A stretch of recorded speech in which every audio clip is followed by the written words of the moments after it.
Hello friends, good morning. എല്ലാവർക്കും അർച്ചന ചേച്ചി LLB സീരിയലിന്റെ ലേറ്റസ്റ്റ് എപ്പിസോഡ് റിവ്യൂയിലേക്ക് സ്വാഗതം. അങ്ങനെ JKK പോസ്റ്റ് വഴി ഒരു വക്കീൽ നോട്ടീസ് വരികയാണ്. എനിക്ക് ചെലവിന് ക്യാഷ് വേണമെന്ന് ആവശ്യപ്പെട്ടുകൊണ്ട് മധുബാല തന്നെയാണ് JKK വക്കീൽ നോട്ടീസ് അയച്ചിരിക്കുന്നത്.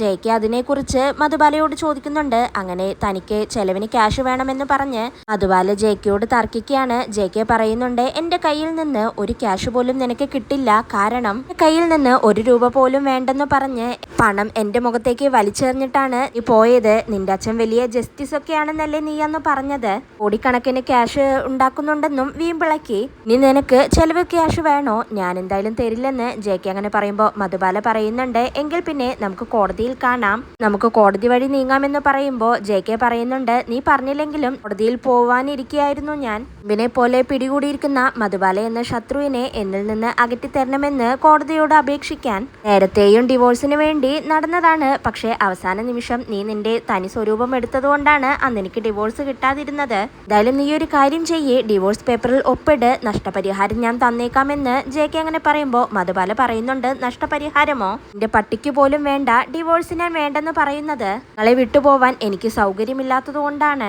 ഡിവോഴ്സ് വേണമെന്ന് നിങ്ങൾ പറയുന്നത് അർച്ചനയെ മനസ്സിൽ കണ്ടിട്ടല്ലേ എന്ന് മധുബാല ചോദിക്കുമ്പോൾ JK പറയുന്നുണ്ട്, മധുബാല വേണ്ട, അതിര് കടക്കരുത് നീ എന്ന് പറയുമ്പോൾ മധുബാല പറയുന്നുണ്ട്, അർച്ചനയുടെ പേര് പറഞ്ഞപ്പോഴേക്കും നിങ്ങളാള് വയലന്റ് ആയല്ലോ എന്നങ്ങനെ മധുബാല പറയാണ്. JK പറയുന്നുണ്ട്, ആ പേര് പറയാനുള്ള യോഗ്യത പോലും നിനക്കില്ല, അയാളുമായിട്ട് നിനക്ക് താരതമ്യം ചെയ്യാനുള്ള അർഹത പോലും ഇല്ല എന്ന് JK അങ്ങനെ പറയുമ്പോൾ മധുബാലയ്ക്ക് ദേഷ്യം വരികയാണ്. JK വീണ്ടും പറയുന്നുണ്ട്, അച്ഛനെയും നിന്നെയും 2 തട്ടിലിരുത്തിയിട്ടുണ്ടെങ്കിൽ നിന്റെ തട്ട് തെറിച്ച് ആകാശത്തേക്ക് പറന്നു പോവും എന്നും പറഞ്ഞ് JK ദേഷ്യപ്പെട്ടുകൊണ്ട് റൂമിലേക്ക് പോവുകയാണ്. മധുബാല മനസ്സിലങ്ങനെ ചിന്തിക്കുന്നുണ്ട്, നോക്കിക്കോ JK, ഞാൻ അവളെ കൊല്ലും, ആ വേദനയിൽ നിങ്ങൾ നേറി ജീവിക്കുമെന്നങ്ങനെ മധുബാല മനസ്സിൽ ചിന്തിക്കുകയാണ്. അതിനുശേഷം അർച്ചന സോഫ സെറ്റിൽ കിടന്ന് നല്ല ഉറക്കത്തിലാണ്. അങ്ങനെ അർച്ചന ഉറങ്ങിക്കൊണ്ടിരിക്കുമ്പോൾ അർച്ചനയുടെ കാലിൽ വന്ന് ഒരു പാമ്പ് കൊത്തുകയാണ്. അർച്ചന അപ്പൊ തന്നെ നിലവിളിക്കുന്നുണ്ട്, വായിലൂടെ നൊരയും പതയും എല്ലാം വരികയാണ്.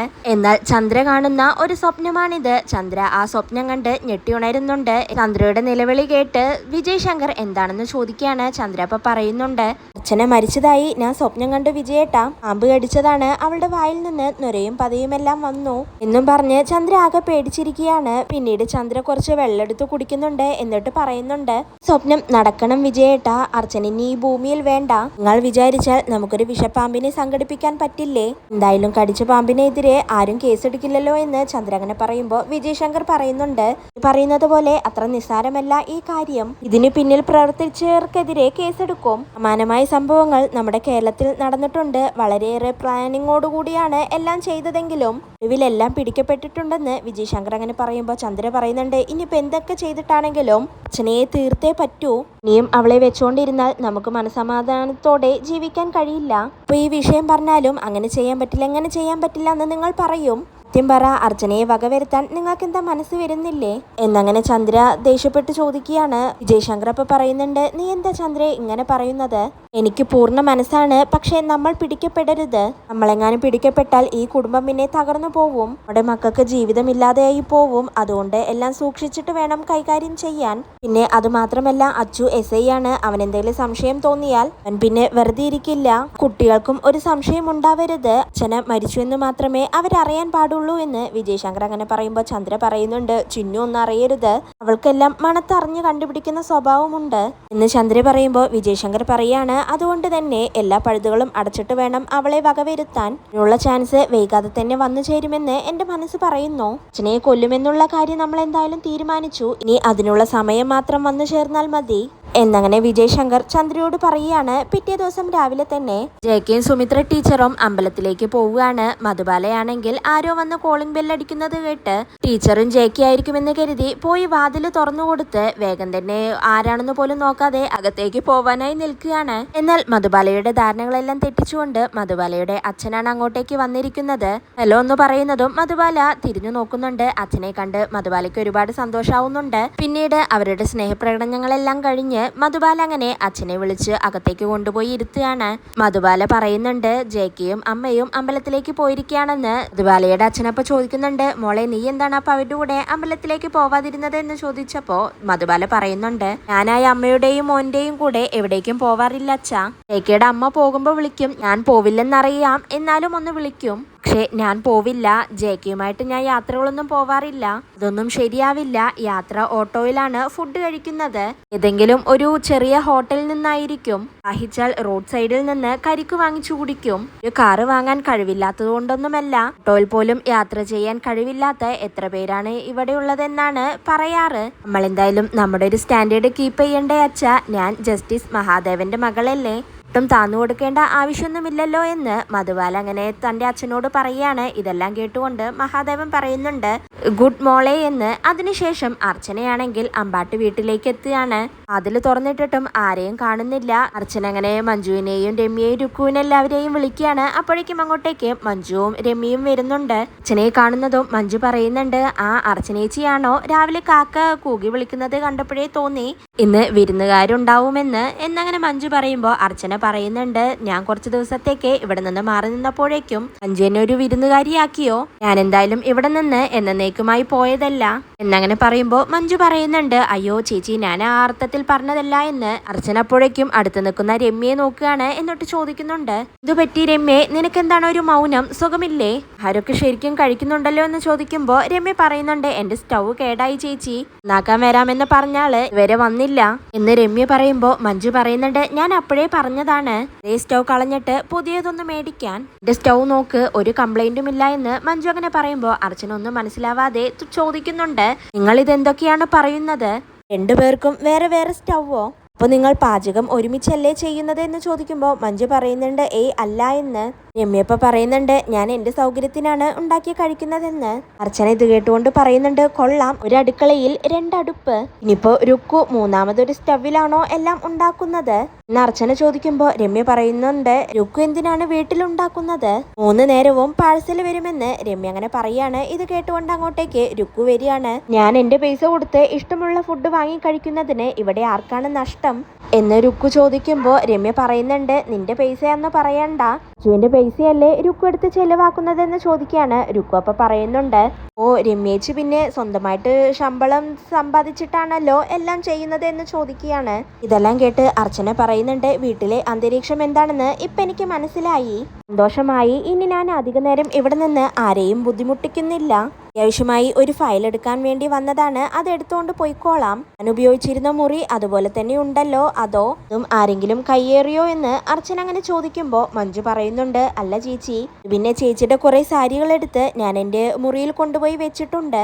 തുണിയല്ലേ ചേച്ചി, ഇരുന്ന് പഴംതുണിയായി പോവരുതല്ലോ, അതുകൊണ്ട് ഇടയ്ക്കൊക്കെ എടുത്ത് എനിക്ക് ഉടുക്കാമെന്ന് വിചാരിച്ചു. എല്ലാം ഞാൻ ചേച്ചിയുടെ മുറിയിൽ കൊണ്ടുവന്ന് വെച്ചോളാം. പിന്നെ സാരി എടുത്തപ്പോ ചേച്ചിയുടെ 1-2 ഫയലോ പേപ്പറുകളോ കിട്ടി, അതെല്ലാം ഞാൻ എന്റെ മുറിയിൽ തന്നെ കൊണ്ടുപോയി വെച്ചിട്ടുണ്ടെന്ന് മഞ്ജു അങ്ങനെ പറയുമ്പോൾ അർച്ചന പറയുന്നുണ്ട്, ഭാഗ്യം, ഞാൻ തന്നെ പോയി ഫയൽ എടുത്തോളാം, മഞ്ജു വെറുതെ ബുദ്ധിമുട്ടണ്ട എന്നും പറഞ്ഞ് അർച്ചന അങ്ങനെ മഞ്ജുവിന്റെ റൂമിലേക്ക് പോവാനായി നിൽക്കുമ്പോൾ തിരിഞ്ഞ് വീണ്ടും രുക്കുവിനോട് ചോദിക്കുന്നുണ്ട്, ഞാൻ ഇങ്ങോട്ടേക്ക് വന്നിട്ട് ഇത്രയും സമയമായി രുക്കു, ഇതിനെപ്പറ്റി നീയൊരു അക്ഷരം ചോദിച്ചില്ലല്ലോ, എന്നെപ്പറ്റി അറിയാൻ നിനക്ക് ഒരു താല്പര്യവുമില്ലേ എന്ന് അർച്ചന അങ്ങനെ ചോദിക്കുമ്പോൾ രുക്കു പറയുന്നുണ്ട്, ഞാൻ എന്തിനു താല്പര്യപ്പെടണം, ഞാൻ ചോദിച്ചില്ലെങ്കിലും ചേച്ചിക്ക് എന്നോട് പറയാമായിരുന്നല്ലോ എന്ന് രുക്കു പറയുമ്പോൾ അർച്ചന വീണ്ടും ചോദിക്കുന്നുണ്ട്, അവനെന്നും ജയിലിൽ കഴിഞ്ഞാൽ മതി എന്നാണോ നിന്റെ ആഗ്രഹം എന്ന് ചോദിക്കുകയാണ്. രുക്കു അപ്പൊ പറയുന്നുണ്ട്, അതിന് ഞാനല്ലല്ലോ, കോടതിയല്ലേ അതെല്ലാം തീരുമാനിക്കേണ്ടത്, കേസ് എന്തായാലും മുന്നോട്ട് പോവട്ടെ എന്ന് രുക്കു അങ്ങനെ പറയുമ്പോൾ അർച്ചന എങ്കിൽ പിന്നെ ശരിയെന്ന് പറഞ്ഞ് റൂമിലേക്ക് പോവുകയാണ്. റൂമിലേക്ക് വരുന്ന അർച്ചന മഞ്ജുവിന്റെ റൂം കണ്ട് അങ്ങനെ പറയുന്നുണ്ട്, മഞ്ജുവിന് എന്താ ഈ റൂമെന്ന് അടുക്കും ചിട്ടയോട് കൂടി നോക്കിക്കൂടെ, ചുവാരില് പോലും ഇല്ലെന്ന് തോന്നുന്നു എന്ന് പറഞ്ഞ് അലമാര തുറന്ന് ഫയലുകൾ നോക്കുകയാണ്. അലമാരയിൽ ഒരു കവർ കണ്ട് അർച്ചന ഇനിയിപ്പോൾ ഇതിലെന്താണോന്നാവോ എന്ന് കരുതി അതെടുത്ത് നോക്കുകയാണ്. അങ്ങനെ ആ കയ്യിലെടുക്കുന്ന ഫോട്ടോ കണ്ട് അർച്ചനാകെ ഞെട്ടിത്തരിക്കുകയാണ്. JK ചിന്നുവിന് ആദ്യമായി വാങ്ങിയ ഫോട്ടോ ഫ്രെയിം ആണത്. ഫോട്ടോ ഫ്രെയിം വാങ്ങിയ ദിവസം അർച്ചന അങ്ങനെ ആലോചിക്കുന്നുണ്ട്, അതെ JK അന്ന് ചിന്നുവിന് സമ്മാനമായി വാങ്ങിയ ഫോട്ടോ ആണല്ലോ ഇത്, പക്ഷേ ചിന്നുവിന് ഈ ഫോട്ടോ അല്ലല്ലോ കിട്ടിയത്, പിന്നെങ്ങനെ ഇത് ഇവിടെ വന്നു എന്നും പറഞ്ഞുകൊണ്ട് കവറിലുള്ള മറ്റൊരു ഫ്രെയിം കൂടി എടുക്കുകയാണ്. അത് ചിന്നുവിന്റെ കയ്യിൽ കിട്ടിയ ഫ്രെയിമാണ്. അങ്ങനെ 2 ഫ്രെയിമും കയ്യിലെടുത്തു വെച്ചുകൊണ്ട് അർച്ചന അങ്ങനെ ചിന്തിക്കുകയാണ്, ഇതാണല്ലോ JK ആദ്യം അയച്ചത്, ഇത് ചിന്നുവിന്റെ കയ്യിൽ കിട്ടിയതും ഇതെങ്ങനെ സംഭവിച്ചു, ഇതെങ്ങനെ മഞ്ജുവിന്റെ കൈകളിൽ എത്തി, ഈ ഫോട്ടോ തെറ്റിദ്ധരിച്ചതാണ് ചിന്നുവിന് പ്രശ്നമായത് എന്നെല്ലാം സ്വയം പറഞ്ഞുകൊണ്ട് അർച്ചന ആ 2 ഫോട്ടോ ഫ്രെയിമും കയ്യിൽ അങ്ങനെ ഒളിപ്പിച്ച് വെക്കുകയാണ്. എന്നിട്ട് മഞ്ജുവിനെ മുറിയിലേക്ക് വിളിക്കുന്നുണ്ട്. മഞ്ജു അപ്പൊ തന്നെ വരുന്നുണ്ട്. മഞ്ജു ഫയൽ കിട്ടിയോ ചേച്ചി എന്ന് ചോദിക്കുമ്പോൾ അർച്ചന പറയുന്നുണ്ട്, ഫയല് കിട്ടിയില്ല, മറ്റൊരു സാധനം കിട്ടി. എന്താണെന്ന് ഓർക്കുന്നുണ്ടോ?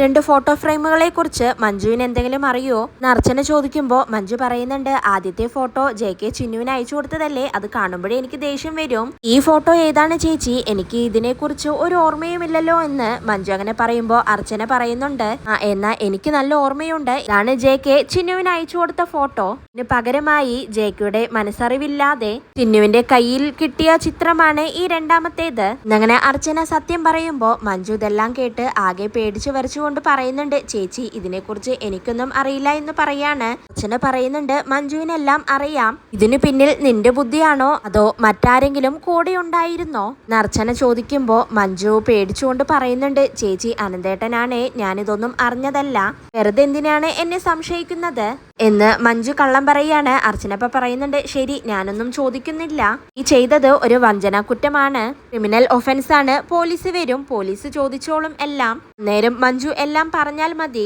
എന്ന് അർച്ചന പറയുമ്പോൾ മഞ്ജു പറയുന്നുണ്ട്, പോലീസ് ഒന്നും വേണ്ട ചേച്ചി എന്ന്. അർച്ചനപ്പ പറയുന്നുണ്ട്, എങ്കിൽ പിന്നെ സത്യം പറയെന്ന് പറഞ്ഞ് ദേഷ്യപ്പെടുകയാണ് മഞ്ജു. അങ്ങനെ സത്യങ്ങളെല്ലാം പറയുന്നുണ്ട്, ഇതെല്ലാം ചന്ദ്രേച്ചി പറഞ്ഞിട്ടാണ്, മധുബാലയും ചേർന്നിട്ടുണ്ട് ഇതിലെന്ന് പറഞ്ഞ് മഞ്ജു അങ്ങനെ അന്നുണ്ടായ സംഭവങ്ങളെല്ലാം അർച്ചനയോട് തുറന്നു പറയാണ്.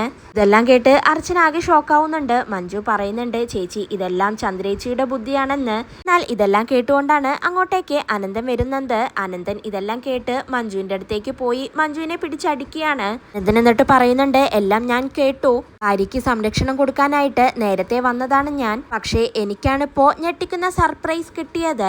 അങ്ങനെ അനന്തൻ പറയുമ്പോൾ മഞ്ജു കരഞ്ഞുകൊണ്ട് പറയുന്നുണ്ട്, ചിന്നുവിന്റെ നന്മയ്ക്ക് വേണ്ടിയാണ് ഞാൻ ഇത് ചെയ്തത്, ചന്ദ്രേച്ചി ഇത്ര ദുഷ്ടയാണെന്ന് ഞാൻ അറിഞ്ഞില്ല, ആദ്യമായിട്ടാണ് ഇങ്ങനെയൊരു സംഭവം എന്ന് മഞ്ജു അങ്ങനെ പറയുമ്പോൾ അനന്തൻ പറയുന്നുണ്ട്, ചന്ദ്രലേഖയുടെ ന്യൂസ് എഡിറ്റർ അല്ലേ നീ, ആ വകയിൽ അവരുടെ കയ്യിൽ നിന്ന് എത്ര സ്വർണവും പണവും വാങ്ങിച്ചിട്ടുണ്ട് നീ, പറയടി എന്ന് അനന്തൻ അങ്ങനെ ചോദിക്കുകയാണ്. മഞ്ജു അപ്പോൾ അനന്തേട്ട സത്യമായിട്ടും ഞാനൊന്നും അറിഞ്ഞതല്ല എന്ന് പറയാണ്. അനന്തൻ അപ്പോൾ വീണ്ടും മഞ്ജുവിനെ പിടിച്ച് കരണത്തടിക്കുന്നുണ്ട്. അർച്ചന എന്നിട്ട് അനന്തനോട് വേണ്ട എന്ന് പറയാണ്. അനന്തൻ പറയുന്നുണ്ട്, ചേച്ചി ചന്ദ്രകാന്തത്തിലേക്ക് ഞാനും കൂടെ വരാം, ചന്ദ്രലേഖയെ വെറുതെ വിടരുത്. അങ്ങനെ പറയുമ്പോൾ അർച്ചന പറയുന്നുണ്ട്, ചന്ദ്രലേഖയെ കൈകാര്യം ചെയ്യാൻ ഞാൻ മതി, ചിന്നു അവിടെ ഉണ്ടല്ലോ എന്നങ്ങനെ പറയുമ്പോൾ അനന്തൻ ചോദിക്കുന്നുണ്ട്, നിങ്ങൾ എന്താ അവിടെ സ്ഥിരമായി കൂടാനാണോ ചേച്ചി ഭാവം, ചേച്ചി ഇവിടെ ഇല്ലാത്തത് കൊണ്ട് ഇവിടെ പല കുഴപ്പങ്ങളുമുണ്ട് എന്നങ്ങനെ പറയുമ്പോൾ അർച്ചന പറയാണ്, ചില കാര്യങ്ങൾ അവിടെ ചെയ്തു തീർക്കാനുണ്ട് അനന്ത, എന്നിട്ട് ഞാൻ വരാമെന്ന് പറഞ്ഞ് അർച്ചന ആ ഫോട്ടോ ഫ്രെയിംസും എടുത്തുകൊണ്ട് അവിടെ നിന്നും പോവുകയാണ്. പിന്നീട് JKയുടെ വീട്ടിലെത്തുന്ന മധുബാലയുടെ അച്ഛന് മധുബാല ചായ ഇട്ട് കൊടുക്കുകയാണ്. ചായ കുടിച്ചുകൊണ്ട് അവരങ്ങനെ സംസാരിക്കുന്നുണ്ട്. ജയകൃഷ്ണൻ കോളേജിലൊക്കെ പോകുന്നുണ്ടല്ലോ എന്ന് മഹാദേവൻ സാർ അങ്ങനെ ചോദിക്കുമ്പോൾ മധുബാല പറയുന്നുണ്ട്, പോകുന്നൊക്കെയുണ്ട്, പക്ഷെ എന്നും അവിടെ വിദ്യാർത്ഥി സമരമാണ്, അല്ലെങ്കിൽ അധ്യാപകരുടെ സമരം, കോളേജിലേക്കാണെന്ന് പറഞ്ഞ് ദിവസവും ഇവിടെ നിന്ന് പോകുന്നത് കാണാം, കോളേജിക്ക് തന്നെയായിരിക്കും, അല്ലെങ്കിൽ പിന്നെ 1-ാം തീയതി ശമ്പളം കിട്ടില്ലല്ലോ എന്നങ്ങനെ മധുബാല പറഞ്ഞുകൊണ്ടിരിക്കുമ്പോഴാണ് അങ്ങോട്ടേക്ക് ടീച്ചറും JKയും അമ്പലത്തിൽ പോയി തിരിച്ചു വരുന്നത്. മധുബാലയുടെ അച്ഛനെ കാണുന്നതും JKയും സുമിത്ര ടീച്ചറും വളരെ സൗമ്യമായി സംസാരിക്കുന്നുണ്ട്. അങ്ങനെ അവർ കുശലാന്വേഷണമൊക്കെ നടത്തുന്നുണ്ട്. അതിനുശേഷം മഹാദേവൻ സാർ JKയോട് ഇരിക്കാനായി പറയാണ്, ടീച്ചറോടും പറയുന്നുണ്ട്. അങ്ങനെ അവർ ഇരിക്കുന്നുണ്ട്. പുതിയ നോവലിന്റെ കാര്യം സോഷ്യൽ മീഡിയയിൽ കണ്ടു, ഇതൊക്കെ എവിടം വരെയായി എന്ന് മധുബാലയുടെ അച്ഛൻ അങ്ങനെ ചോദിക്കുകയാണ്. JK ഇപ്പോൾ നടക്കുന്നുണ്ട് എന്ന് പറയുന്നുണ്ട്. വീണ്ടും അദ്ദേഹം പറയുന്നുണ്ട്, ഒരു കാഷ്വൽ വിസിറ്റ് പ്രതീക്ഷിച്ചിട്ടല്ല ഞാൻ വന്നത്, ടീച്ചർക്ക് ചിലപ്പോ കാര്യം മനസ്സിലായിട്ടുണ്ടാവുമെന്ന് അങ്ങനെ പറയുമ്പോൾ സുമിത്ര ടീച്ചർ പറയുന്നുണ്ട്, ഞാൻ ഊഹിച്ചു എന്ന്, പരസ്പരം തമ്മിലുള്ള സ്നേഹവും വിശ്വാസവുമാണ് ദാമ്പത്യ ജീവിതത്തിന്റെ അടിസ്ഥാനമെന്ന് അറിയുന്നവരാണ് നമ്മൾ 4 പേരും. കൃഷ്ണന്റെയും മധുബാലയുടെയും കാര്യത്തിൽ ഈ 2 കാര്യങ്ങളുണ്ടോ എന്ന് എനിക്ക് സംശയമുണ്ട്. ഭാര്യയുടെയും ഭർത്താവിന്റെയും പ്രശ്നങ്ങൾ സോൾവ് ചെയ്യുക എന്നുള്ളത് മൂന്നാമതൊരാൾക്ക് എളുപ്പമാണോ എന്നങ്ങനെ മധുബാലയുടെ അച്ഛൻ ചോദിക്കുകയാണ്. JK ആണെങ്കിൽ ഇതൊന്നും കേട്ട് ഒന്നും മിണ്ടാതെ സാറിനെയും നോക്കിക്കൊണ്ട് അങ്ങനെ ഇരിക്കുകയാണ്. ഇതോടെയാണ് ഇന്നത്തെ എപ്പിസോഡ് അവസാനിക്കുന്നത്.